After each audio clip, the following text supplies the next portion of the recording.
don't have to come shampoo with it. I would prefer to work. I can do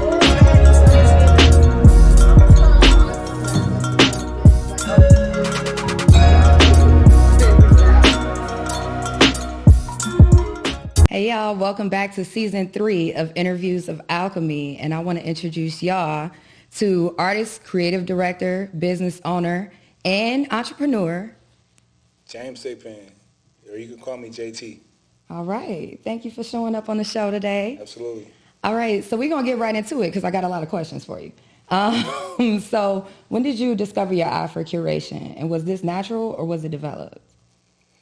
My eye for curation started around the time that I was a kid, I think, partly because of my family. You know, like I got to give credit to my aunts.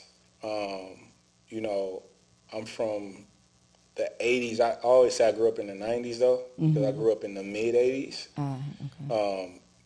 So 90s is where I started to, like, understand the world around me. Yeah. And I feel like around that time, you got to think about the music.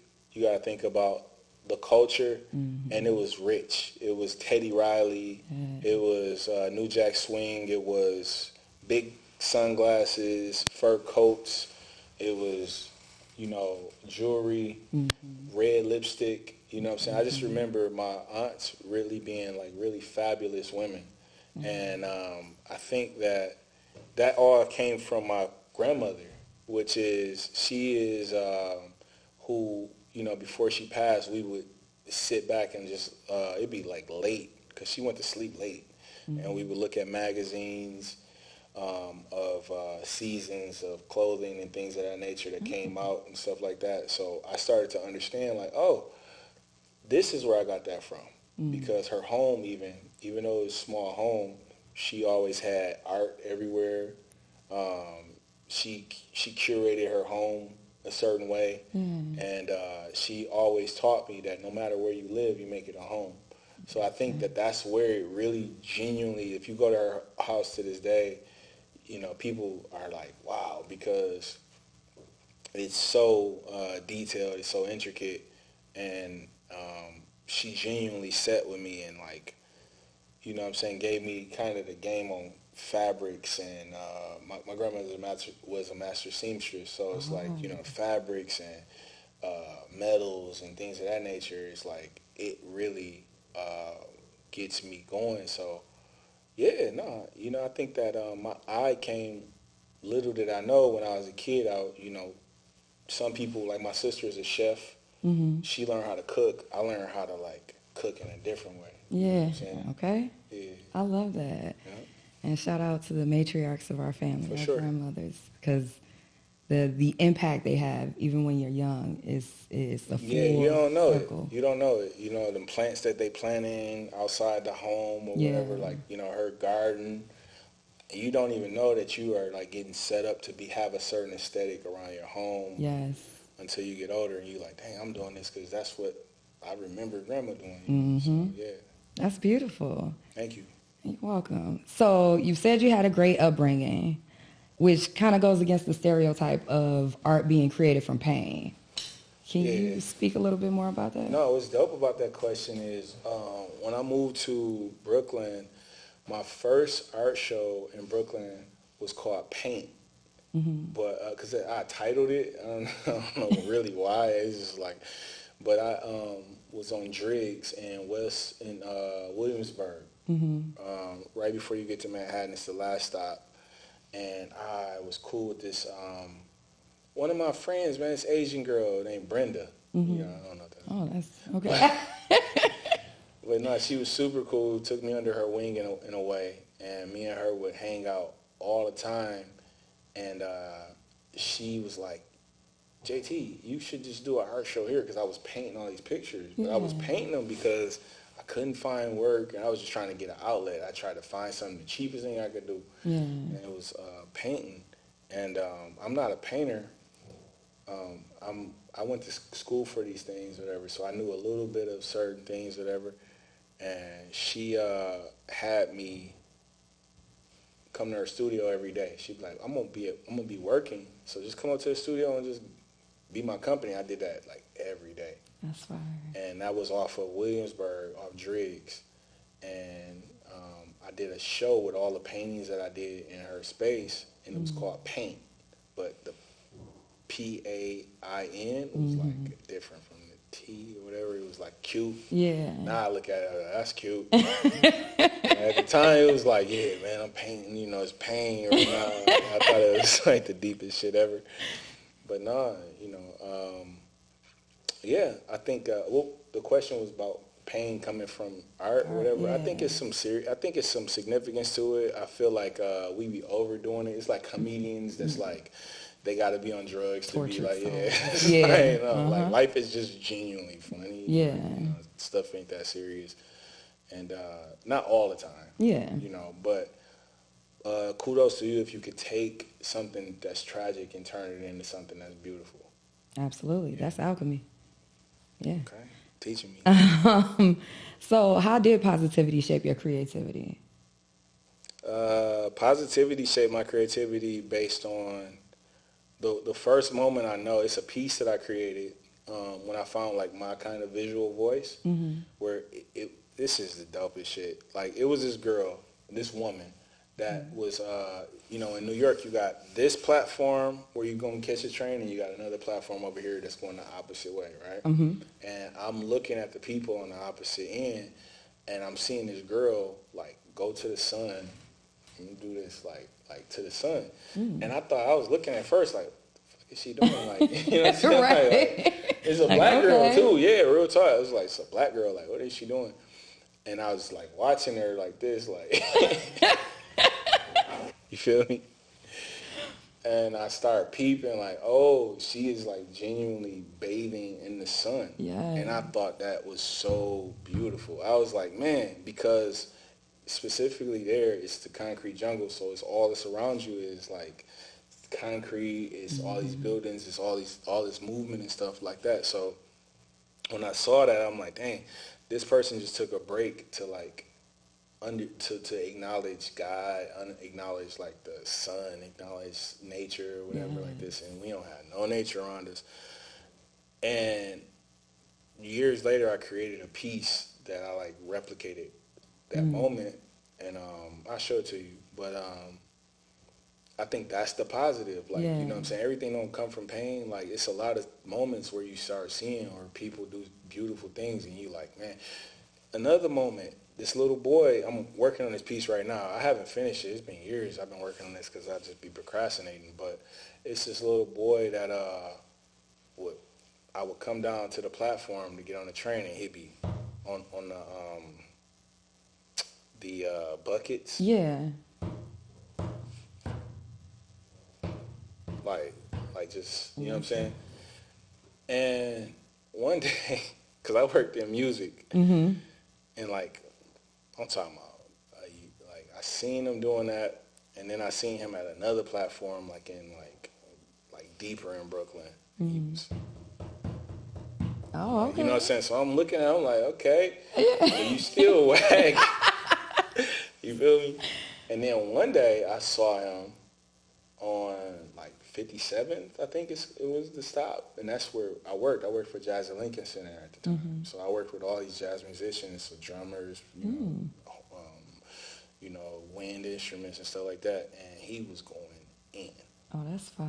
But what was dope about it was when I looked across the platform, I seen a dude that was doing the same thing. I'm like, looked at their face, and I'm like, that's his daddy. Wow. So the story coming from Brooklyn to Manhattan was like, he was like developing his skill. Yeah. And that's another story that I'm recreating it right now, but it was this boy that just learned how to like not only create music, but make a living for himself. Because them buckets, the bucket that he would do this on, you flip over and it's money that you press down. Oh, like, snap. You know what I'm saying? Okay. It's like, you feel me? Like, if you know about scripture, like Christian Bible, you know what I'm saying? Press down, shaking together, running over. And it's like, it was very significant to me because it's like, I'm just looking like, dang, this dude really made more money than me today. And he probably 12. Like, and look at what the lesson his dad just taught him. Now he doing it. And how long is he going to do that? You know what I'm saying? As opposed to going to this 9 to 5 and being a part of this weird stuff that we be on. You know what I'm saying? So it was dope. That's Positivity, you know what I'm saying, turning it into art. Yes. Yeah. That's beautiful. You've mentioned your mom nurturing you and your sister's creativity by giving you guys a wall in the basement to paint on. So how's that shape how you pour into your daughter's interests? No, it was a room. It was small. It was like a quarter of the size of this room. Okay. And it was spray paint and acrylics and stuff like this. And I always say my mom, and I had to stop doing that because my daddy, I'd be pissed off. You know what I'm saying? And I give you credit. my daddy was there. You know what I'm saying? The whole time. His house, he paid the bills. Well, my mother is so significant to me. You know what I'm saying? So it's like it was them that allowed me to do that. And we painted all over the wall. And I think the freedom of that did something for me because I remember that so vividly. You know, it just was a moment, but I think it was a very significant moment that none of us really like gave no weight to. Yeah. But what it did was it allowed me to understand the significance of like really pouring into my kid as far as like she loves working on her hands. She loves to be creative. You know, I could draw. She likes to make things. Like she likes to see things form. And so we in Michael's and we got to get clay that I got to bake and I got to learn how to temperature and shit. And it's so annoying. Yeah. And it's like, but I got to do it because I got to have her, like, because I understand something that my parents might not have. You know what I'm saying? So now it's like, all right, let me level up and let me just give her an hour of my time to, like, learn this clay. And, like, let's bake it and let's, you know what I'm saying, make a moment. But it's only so many years, right? Because pretty soon she ain't going to really want to talk to me. So I should be good. I should be good in about 5 more years, you know what I'm saying? Yeah. That's all it is. That's one thing, speaking of children, like my daughter is the same way. And how old is your daughter? She's going to be 8 next week. Oh, shoot, cool. Yeah, my daughter's 7. Oh, yes. So like the sensory age and it's the slimes and all the things. God. And I have carpet. She will blow the bucket on the slime. She will blow her bank on slime, bro. Yes. Or my baby she likes stuffed animals. It's very sweet, actually. It's like, wow, that's really cool. She loves is it Squishmallows? Squishmallows. She loves Squishmallows. It was another one. It's the Boo Boo something. Oh, the Labubu's. The Boo Boos. Okay. It's an interesting toy. Yeah, it looked like a little fiend. Yeah. With a Coca-Cola in his hand. Exactly. Like, what is this? I'm like, okay. They love them.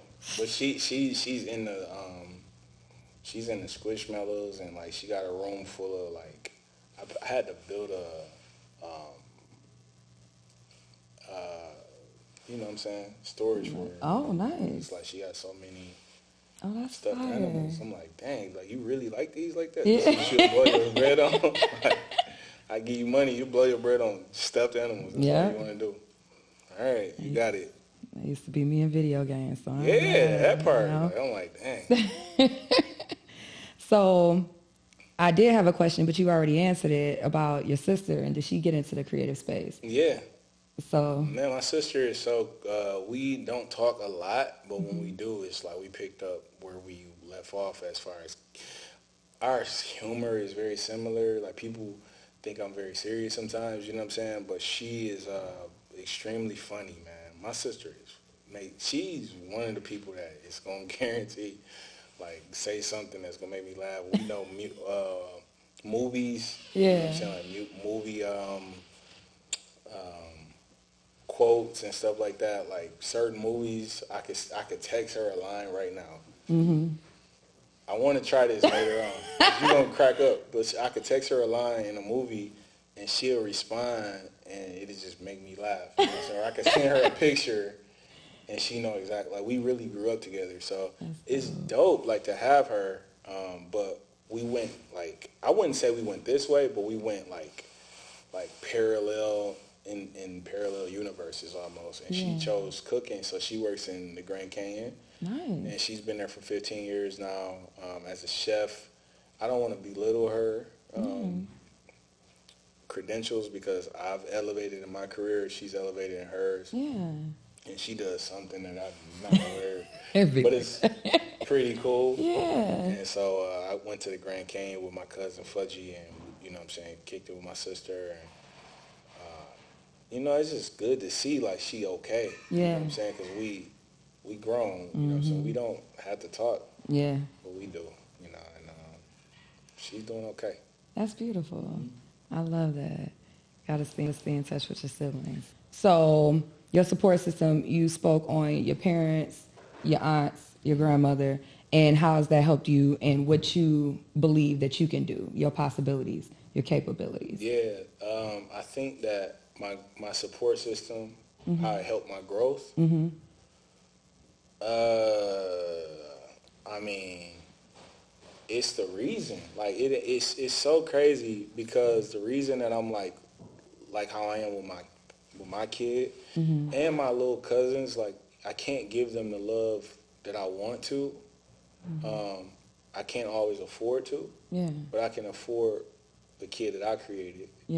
And I can afford to boss my life up and have certain disciplines that are there to be an example for the people that come from my cloth, right? I go back to the women in my family, 'cause I was raised with mostly women.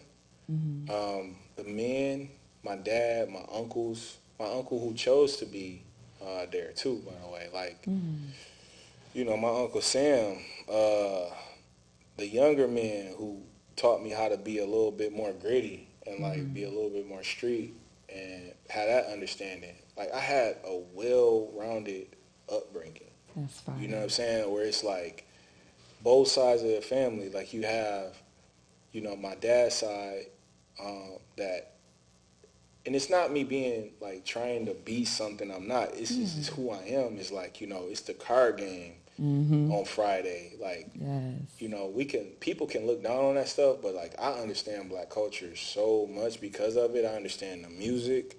I understand the smells. I understand the feeling of certain things. You know what I'm saying? This was my whole life. And I'm so proud of it. And then you have my grandmother and my mother's side, who was, you know, my aunt Denise, she just passed. She was the last to pass recently, but just elegance. Like, and my grandmother, who was just elegance, and, like, you know, when I talk about fabrics and, like, what they mean to me now, like, they know, my family know, you know what I'm saying? It's like, it's just such a dynamic of, like, what created me to where I'm the perfect bridge of the ghetto and the museum. Like, it's like I know for a fact that when I curate things, that it's like, I don't want to give no other artist credit. You know, we talking about me right now. Okay. Talking shit. But, like, because I was about to talk about some certain artists that did certain songs and music and stuff like that inspired me. But, like, truthfully, like, I feel like I'm the perfect bridge of understanding these different worlds that came together through my family that exposed me to certain things and have allowed me to, like, really be passionate about it. Like, not like gimmick, I'm not trying to prove nothing to nobody, you know what I'm saying? It's just genuinely, like, in me. Like, it's like, damn, like, do y'all not hear it too? Do y'all not see how, you know what I'm saying, rich this was? And it's like, you know, to come from this place over here that's, like, so looked down on, and you see the richness, and then it comes from this place that understands a different outlook on life, and, like, all the, you know, experience travel, and you know, my aunts would take us out of town, you know, for a week or whatever. All that stuff is a hodgepodge, I guess is the word. Like, it's like a whole ball of, like, everything that I am right now. And it's crazy for me to step outside on myself and look and be like, damn, you really are a mirror of everything that you have experienced. That is so beautiful. It's the alchemy word, right? Yes. Yeah. It's not even me doing it. Yeah. That's the grace. Yeah. Yeah. That's beautiful. Thank you. You're welcome.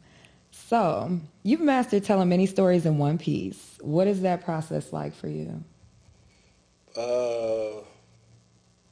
Saving room for God is the biggest thing. Is because if you ever seen the movie Soul, the cartoon, Yeah. it's a moment where, and that was by John Batiste, who I worked with a couple times, whatever. But he had this moment where he just zones out. Mm-hmm. That's what it is. It's like you are literally in a flow state. Yes. And you are not keeping track of time. You're not looking at phones. You're not thinking about anything but this piece. It might be some music that's just like got you high right now. Yeah. You know what I'm saying? It's certain songs that I play on repeat to this day. Like certain songs I'll play and I just put the repeat on because I know that's what I'm feeling right now. Mm-hmm. And I feel like that's what helps me to create those particular pieces, you know what I'm saying? Or it's like I look back and I'm like, I don't know how I did that. Yes. I don't know what made me think. And I got a lot of them like that where I'm like, I don't know what made me do that. But that's fire. I don't even, you ask me how did I do it, I'll be like, I don't know. Yeah. You know what I'm saying? I love when that happens. I love that. I oftentimes speak with my friends and I say, creativity is a connection with the divine. You just zone out and I'm a vessel for what I created. Yeah, you being you. But it's not me. It's not me at all. So I love that. So you said that everything begins in your journal. Can you walk us through how journaling fuels your project? I haven't journaled in 3 years. Oh, damn. Yeah, I'm mad at myself because I understand, because I've already learned the lesson. Yeah. And maybe I haven't, because I haven't journaled in 3 years, and I'm mad at myself because it's like I know how powerful it is. Yes. And how writing, and I wouldn't lie to you. Yeah. You know what I'm saying? So that's why I'm very honest about it, because I don't understand why I haven't done something that I know is powerful. It happens, right? So I'm human. So it's like I know I want to get back into it. I don't know why I don't do it right now, but I accept that I just don't do it right now. And I think that I am on the trajectory of getting back to it. Mm-hmm. But I know that journaling, everything that I wrote, I manifested. Ashe. It's not even, it's the principle, Think and Grow Rich is one of my favorite books outside the Bible. And in it he talks about the steps, and one of the steps is writing it down. And, in our word, in the Christian Bible, it says, write it down, make it plain, And so, I know that there is power in that, because people say it's power in the tongue. It is, but it's power in simplicity and solving the issue and making it so plain that this is where I'm going next. And I haven't done that, and that's probably the reason I made a lot of mistakes in the past couple of years. I've been fucking up. Everything is seasons. It's a lot of things that I could be laugh at now. myself. It's all good, man. Yeah, that's dope though. And yes, taking a thought and making it tangible by writing it down. Yeah, it's like an accountability. And one thing I'm a life and wellness coach, so I tell my clients to script things and to write it down like it's already done in gratitude. And once they do it, they start realizing oh shit, it's starting to come together. It's scary. Yeah, and it's it's crazy what you can do with a pen and a paper. I know. A new journal. Go buy a new journal from TJ Maxx or something. You know what I'm saying? Okay. Let's go crazy. Yes, absolutely. So you mentioned a past interview that you've done that what inspires you most is conversation and atmosphere, visuals and smells. How do you intentionally curate that? I don't say yes to everywhere that I need to. I don't. Yeah. If I don't want to go, I'm not going. Okay. Ooh, boundaries. That's. It ain't that deep. It's I love to be deep for you, but Yeah. I ain't that deep. It's just like just some places I just don't need to be. It's simplicity. That's it. Yeah. Some places I don't feel welcome. That Like too. a lot of times, like I've had a lot of friends that I cut off in a way. I cut them off because I felt tolerated, and that's heartbreaking to me. You know what I'm saying? It's like it's just heartbreaking. It's like, dang, and I let that go. Okay. You know what I'm saying? As you should. I don't want to be anywhere where I'm just tolerated or I'm an afterthought. Mm-hmm. I want to be welcome. I want to be celebrated because I celebrate everybody too. Mm-hmm. So reciprocal love. Yeah. So you've described your art as simplification, and well, we kind of are discussing that now already, but do you feel simplicity is a key in life, in society? What you mean? Is it a key in life though? Like, is it a key to like Success, happiness, peace, all the things. Hell yeah! Like okay, simplicity is paramount. It is the only way that you are going to truly access what it is that you want to like have in your hands. Is simplicity. Writing it down, make it plain. Yeah. Most of us don't have, and I'm including me, we don't have what we want because we haven't sat down to determine what it is we want. Whew. And that's a painful thing to realize. Yes. That you wasted your own time. Whew. Yes. You know what I'm saying? I'm beating somebody's butt right now. The truth is, it's like we be prolonging our own blessings because we just don't sit down and say, what is it that I really want, right? Yes. So simplicity, what I stress and what my field is like creative direction, is dummy proof is what I typically say. It's like when people give me something to do, I'm like, all right, dummy proof this for me because, if 5 people read this, would they all understand what it is that you're telling me to do right now?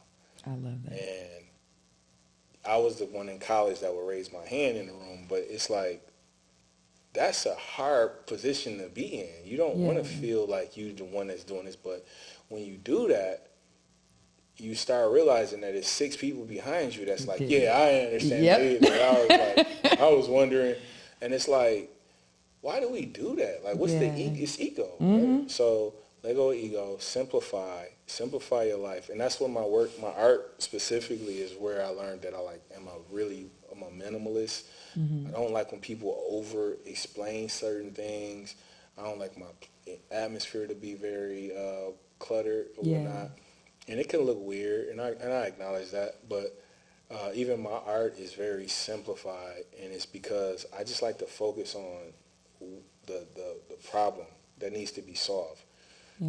And I think I'm a great problem solver because of it. I think that I can hear, engage, and like get to the bottom of like, oh, this is what needs to be done, and that's in like a lot of different facets of life. It's not just art. Yeah.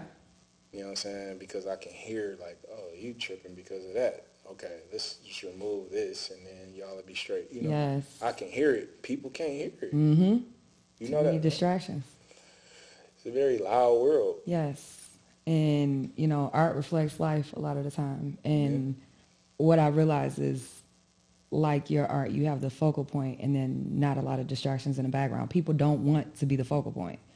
They're afraid of being that focal point. So they have all the distractions in the background so they don't be in the spotlight. They don't want to address their own demons, issues, what have you. They want to be the one recording the fight. That part. And it's like, okay. I'm going to beat you up. Right. You record the fight. Catch that. Did you just record the fight? Kick your ass. Did they steal your World Star or no? Is that I'm old, y'all. I'm sorry. But, okay, so word of mouth versus marketing. What has been most impactful for you? Word of mouth is the dopest. I say. By far. And I say that because the word of mouth means you got the people. Mm-hmm. Like, the people are when you have people, they don't feel like you're selling to them. Yes. And I stress that to companies that you want people on your side, because I've run a business and I might have not really sold well, but I can guarantee you that it's like, even at the lowest state, it's 5 people that I know are going to buy that because they just fans. Yeah. That is a different level of, you got to respect that feeling. You got to respect them. Yes. You got to go above and beyond for those people. You know what I'm saying? So, no, I think that if I were to choose what versus the people, what was that? Word of mouth versus Word of mouth marketing. versus marketing. You have to market. Yeah.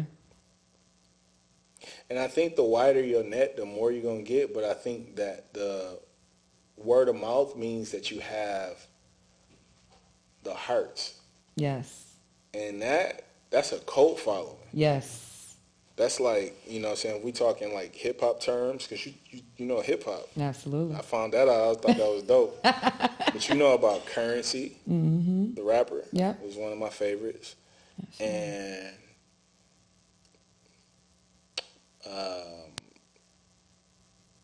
Rick Ross. Okay. It's like, I don't know if that was even good. I don't know. 'Cause I love both of them. But what I'm saying is, it's a machine that's pushing somebody.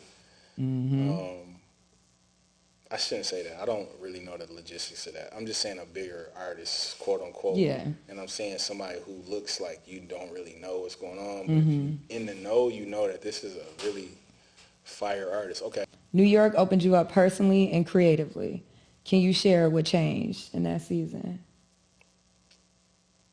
Solitude. Yeah, like I think that solitude was the best thing for me to understand, first of all, my standards and what it is that I truly want, and not have what we talk about, the loudness.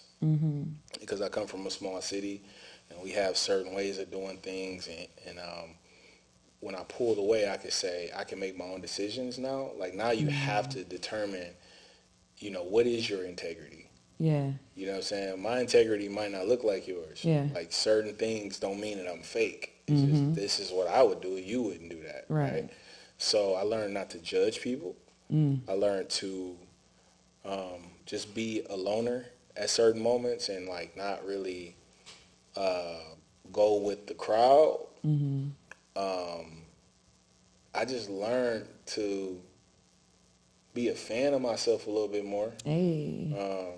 How I dress, how I maneuver, who am I friends with. I learned to curate my life a lot more. And also, I was around, you know, at a certain point, I got a great position. And that was at Jazz at Lincoln Center. I was around a lot of black men that were artists. So you have these great jazz musicians that are part of the cloth of like the greater jazz musician, the greatest jazz musician we know, right? Yeah. And I'm seeing them every day, and I'm seeing them, you know, talking to the globe, like to the world. I'm seeing them on CNN, and you know, they really taught me class. That's dope. And it was like, man, I'm really separate from where I come from. Like, you know what I'm saying? Like, you know, I wouldn't have known that I was this until I seen y'all, you know? So, yeah, New York just molded me into who I am now. So even, you know, I know people from where I'm from don't really understand everything that I'm on or who I am or whatever, and it's okay. It's just like, I know you don't. I know. I get it. Yeah. I didn't understand me either. That's fair. Yeah. A lot of people don't have the capacity. So how do you maintain successful collaborations when many creatives struggle with partnership? Because I'm not going to lie, I'm asking this for me.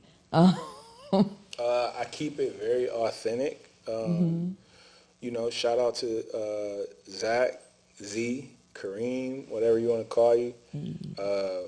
You know, it's only a few people that are truly around me because I have given and given and given and loved and supported and disappointed myself. And it's not really a give-take thing. It's more of a,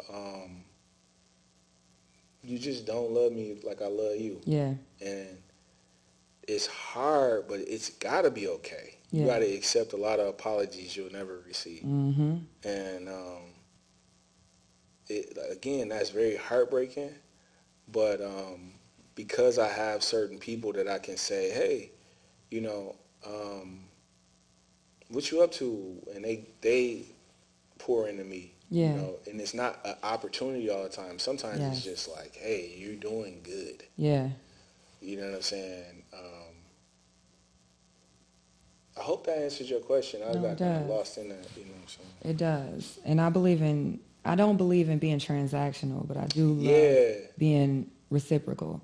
I feel like transactional relationships really run rampant right now. Yes. And I'm just interested in being very genuine, cracking jokes, you know, and seeing if we have synergy somewhere. If we don't, then just like, let's just go get dinner still. Like, you know what I'm saying? Like, I don't really want to be around people that are like around me because they feel like I'm leveling up or whatever. It's very unattractive, and I read it very fast. Yes. Like, and it's just like, damn, like, can you not? Yeah. You know what I'm saying? So, yeah. Absolutely.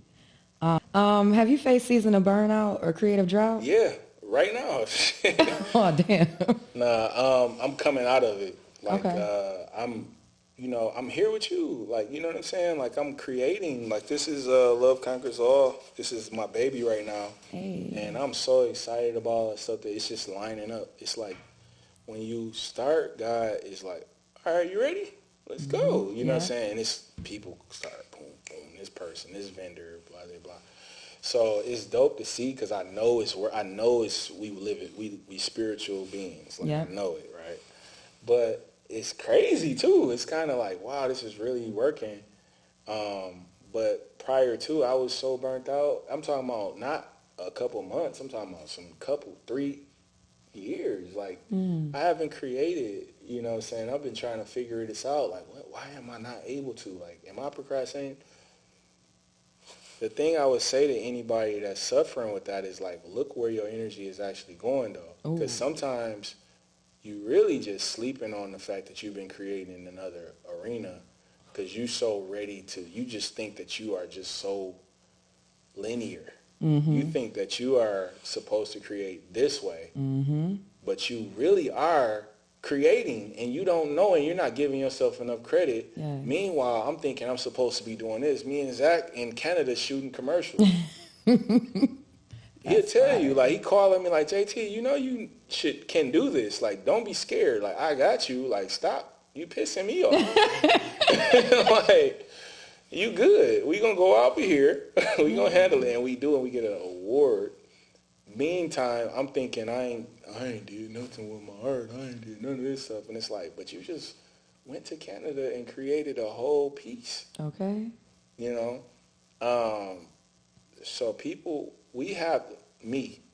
forget people. If they hear something from it, they do. I take ownership of it. I have to remember that as long as my knees is up, I'm creating, and it might not be what I want to create, but as long as it's something being built, I'm doing God work. Ashe. I love that. What about balance? You have a lot of roles. Man. What does that look? I am balanced, though. Okay. Like, so real talk.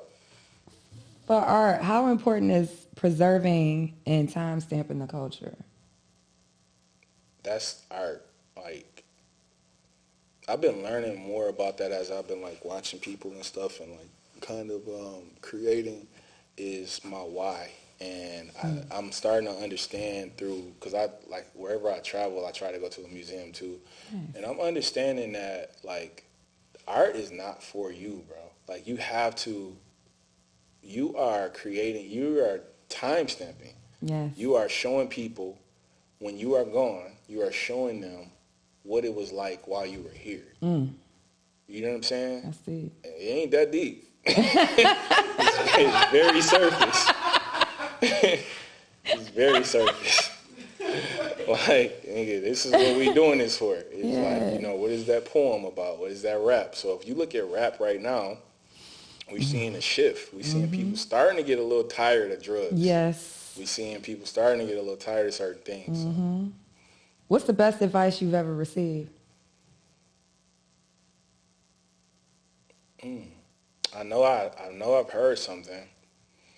I kind of want to give credit to my dad for some of the best advice I received, because I think that I call him my guru for peace, because because he made a lot of mistakes, you know what I'm saying?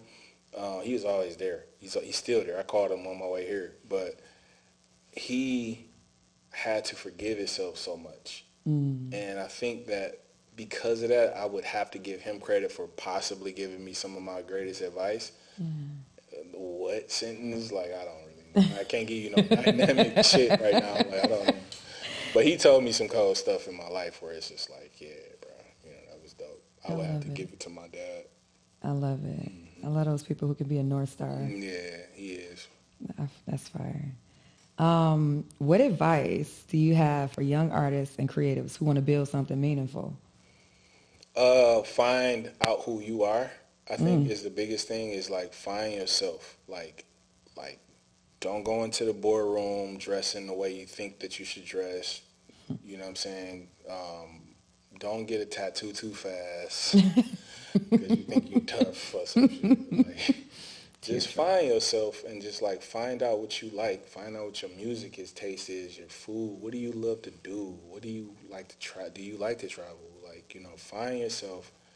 And I don't necessarily think things will flow because you found yourself. You feel what I'm saying? But I think that because you found yourself, things will feel a lot smoother. You're more grounded in the journey. You're not going to accept everything because that's not something I would do. I don't want to do that. So you have integrity. You can say no a lot quicker because you know yourself. I turn down a lot of work because I know myself and I know that this person and me don't mix. And I don't need to accept this job because it's going to take longer than what I want it to take. You feel what I'm saying? So it's just learn yourself, bro. Like, just, have fun with life. Like, if it's something that's taken away from you really and getting the most out of enjoying this journey, and things are hard. That's not saying that you're not going to have challenges. But I curate my challenges even. Ooh. Like, I'm like, all right, this is a healthy challenge because now I'm trying to learn. I'm trying to break down and solve the problem. It's not a problem that's just a nagging ass, like, annoying person or something like this. Like, you know what I'm saying? Like, I'm like, okay, this is the task at hand. I know I can handle this. I just got to sit back and give myself the time to do it. Whereas some problems that were brought on me were because I just said yes to so much, and now it's a person that's like thinking they my boss. Or, you know what I'm saying? Like, it's just so much that I brought on myself because I said yes. And because I didn't know who I was. You know what I'm saying? And then you know who you are. The other thing I would give advice to is to say, once you know who you are, don't care if people don't like you. Or if they think you an asshole, or if they think that you mean or whatever because you say no. That's not your weight to carry. You know what I'm saying? Like, you got to, like, really, because I'm an empath, man. I'm really a sweetheart, for real. You know what I'm saying? But I think, he laughed.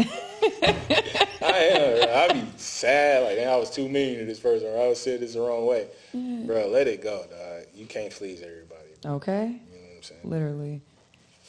So, if you can only pass down one lesson to your daughter through your journey, what would it be? I already did it. Like, I told her, because she would say, "Are you proud of me?" Like, throughout, trying to get, if she do something small, she would say, "Are you proud? Are you proud of me?" And this was like 2, 2, 3. And maybe 3, because I might be exaggerating. I don't really remember. It's been a blur. But she might have been like 3. And she'd be like, "Are you proud of me?" And I'd be like, "I'm proud of you. Are you proud of yourself?" Yes. And that has been the thing that I'm the most proud of her about, is that she doesn't even ask me if I'm proud of her anymore. Like, she will say, "I was so proud of myself." And the day I heard her say it, I don't remember, because she'd say it now. But it was, I remember it being like a thing that I like really grilled her, at least around me. You know what I'm saying? Where it's like, you don't need my validation. That's what I need her to know. is like, and I need people to know, like, you don't need none of these people validation. Man. Okay. Like, you better, like, nobody know what they doing. Yes, that part. Like, That's the tea. Like, nobody know. Like, you talk about, Barack said that in an interview recently. Like, no, we get in these buildings and people don't even know what they're doing. So why is you waiting on somebody validation? Even mine. Yeah. Because I am nothing like my parents, for real. You know what I'm saying? They're not in the rooms that I've been in. So I don't know. We couldn't live each other's life. So just let me be who I am, and I'm going to let my kid do her. I love that. She already learned a lesson. She called. Yes, Yeah. that's fire. I'm going to wrap this up because we are low on time. What do you want your legacy as a creative and cultural curator to be?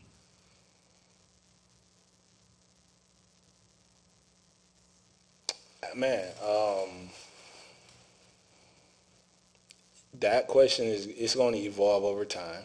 I'm sure that the age that I'm at now, that the age that I will be in the future, then I will be like, wow, I remember when I was then, because I do that, I look at my 20-some-year-old self. Yeah. So that's a loaded question, and that's an ever-evolving question. Yeah. Or an ever-evolving answer. Yeah. Right now, my legacy is that I cared, that I really cared, that like it was unconditional. You can't, my favorite thing to tell people, and Zach could tell you, is like, you can't do nothing for me. Like, you know what I'm saying? I pray that that's my experience with everybody I cross paths with, that they realize, like, you can't do nothing for me. Like, I actually will bless you before you bless me. And that's just how I think that's the most, the coolest thing, you feel me, to be like, man, he done did all this and they ain't asked for whatever, you know what I'm saying? Because how often do you hear it? You know what I'm saying? And I think that's kind of been a constant in my life, that I've been able to connect people and, do certain things. And that just makes me feel good. You know what I'm saying? Where in this world of transaction, that I just so happen to be a person that you couldn't do anything for, that you were enough. Yeah. The people around me that I chose to be around were just enough. And if I don't call you, it's because I don't want to be around you. I say. You know what I'm saying? Like, this is and take it how you want to take it. Okay. I love that. All right. So what role do you think art and branding play in healing communities? I love that. Oh my God, man. I'm so proud of this mural that I was able to create. It took 2 years to get the approval. And it was like I wanted to do a think piece on it, because I saw how people were pissed at me for painting over something that they were so used to. Okay. That was an eyesore to me. And I thought it was a scar. And people were like pissed.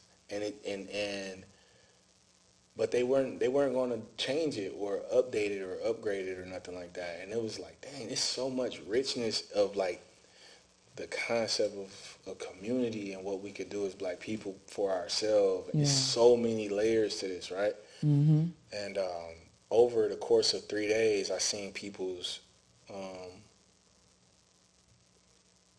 people go from cussing us out, honking their horn in anger, to celebration because of what it represents, right? It's still in Flint, and I'm proud of this, right? And it taught me so much because, art and community, right? This is the question. Yeah.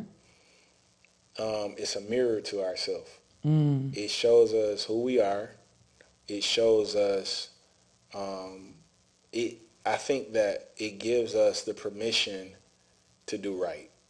Like, sometimes we genuinely don't know how to live. We don't have examples. And when you see a statue,